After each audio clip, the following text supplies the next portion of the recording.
Hi friends, வணக்கம். எல்லாரும் நல்லா இருக்கீங்களா? எல்லாரும் பயங்கர கடுப்பில் இருக்கீங்கன்னு தெரியும். எனக்கு ஒரு 8-10 நாளாக உடம்பு முடியல. இந்த இடப்பட்ட நேரத்தில் நம்மளுடைய கொங்கு ஃபெஸ்டிவலில் நிறைய மனக்கசப்பு ஏற்பட்டிருக்குது. உங்களுடைய வீடியோஸ், உங்களுடைய கமெண்ட்ஸ் எல்லாம் பார்க்கும்போது எனக்கு தெரிஞ்சுது. நிறைய பேர் பார்த்தீங்கன்னா ஓசி சோறு உங்களை எல்லாம் கூப்பிட்டு கேதர் பண்ணி நல்லபடியாக சாப்பாடு போட்டோன்னு எல்லாரும் சேர்ந்து வீடியோ பண்ணி விட்டீங்க, ஒரு ஹைப் கொடுத்துட்டீங்க அப்படின்னு எல்லாம் சொல்லியிருக்கீங்க. நான் மட்டும் கிடையாதுங்க, நம்ம இன்ஃப்ளூயன்சர்ஸ் அத்தனை பேரும் ஒரு பைசா கூட வாங்காமல் தான் இந்த வீடியோவை பண்ணாங்க. நாங்கள்லாம் என்ன எதிர்பார்த்தோம் அப்படின்னா, தமிழ்நாடு கேட்டரர்ஸ் அசோசியேஷன் ஒரு மிகப்பெரிய ஸ்ட்ரென்த்து. அவங்க சிறப்பாக ஆர்கனைஸ் பண்ணி அருமையாக இந்த ப்ரோக்ராம் பண்ண போகிறாங்க.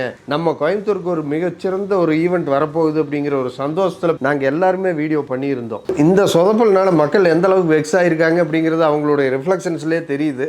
அந்த ரிஃப்ளெக்ஷன்ஸை பார்த்ததுனால தமிழ்நாடு கேட்டரர்ஸ் அசோசியேஷன்காரங்க இன்றைக்கும் மீட்டிங்ஸ் கண்டக்ட் பண்ணிட்டு இருப்பாங்க. அவங்களுக்குள்ள டிஸ்கஷன் போயிட்டு இருக்குன்னு நான் நம்புகிறேன்.